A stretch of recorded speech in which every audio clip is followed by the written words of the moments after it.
আর তোমার কতদিন ক্লাস? 14 দিন। সাইক্লিং জানতে? না। কোথায় থাকো? খড়গপুর। এখানে কোথায়, বোনের বাড়ি আসো তাই তো?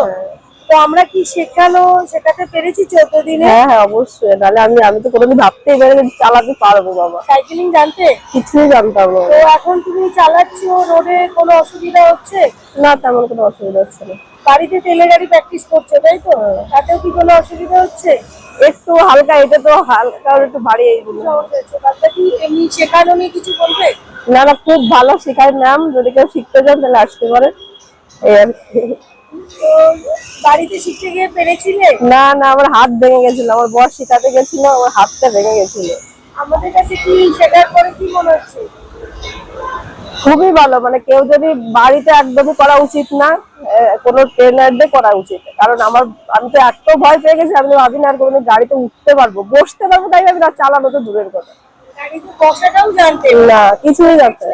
কোনটা ঠিক আছে সেটাও জানতে না। এখন নির্ভয়ে কোনো সমস্যা নেই। না না।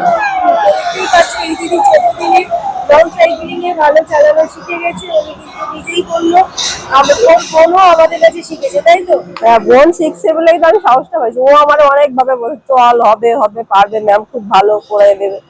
আমি তো নিজেই বিশ্বাস করতে পারি না যে আমি চালাতে পারি। এখনো মনে হয় গাড়িতে নামলে বলে আমি চালাতে পারি না, গাড়িতে উঠলে যে কি হয় আমি নিজেই জানি না। ঠিক আছে, থ্যাংক ইউ সো মাচ।